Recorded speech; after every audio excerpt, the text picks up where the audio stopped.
ये कहानी है बोलने वाली गुफा और चालाक लोमड़ी की। एक समय की बात है, एक जंगल में बहुत ही खतरनाक शेर रहता था।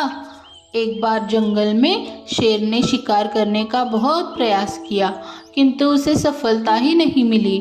शिकार की तलाश में शेर को शाम हो गई और ठंडी का मौसम था। शेर ने सोचा कहीं किसी पास की गुफा में आराम किया जाए। तभी शेर को सामने एक गुफा दिखाई दी। शेर गुफा के अंदर चला गया।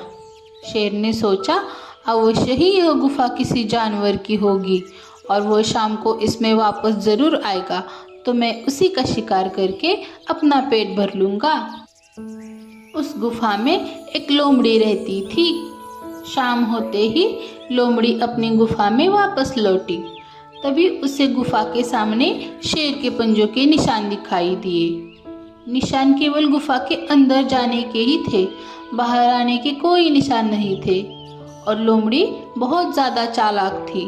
चालाक लोमड़ी को लगा कि अवश्य ही मेरी गुफा में कोई शेर चला गया है और अगर मैं गुफा में जाऊंगी तो वो मुझे खा जाएगा। तभी चालाक लोमड़ी के दिमाग में एक युक्ति सूझी।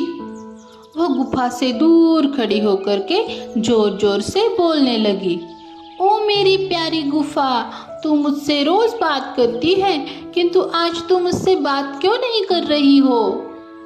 गुफा के अंदर बैठे शेर को लगा कि हो सकता है यह गुफा लोमड़ी से बात करती हो, किंतु मेरे डर के कारण आज यह बात नहीं कर रही है।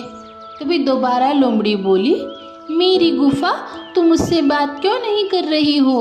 अगर तुम मुझसे बात नहीं करोगी तो मैं वापस चली जाऊंगी।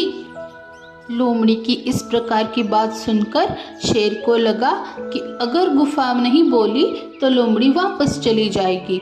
इसलिए शेर ने आवाज़ बदलकर बोला, अरे मेरी प्यारी सहेली, मैं कब से तुम्हारा इंतज़ार कर रही हूँ, तुम अंदर क्यों नहीं आ रही हो?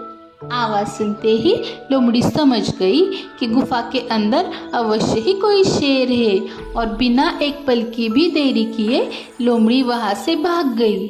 इसी प्रकार चालाक लोमड़ी ने होशियारी से अपनी जान भी बचा ली और शेर को भूखा ही रहना पड़ा।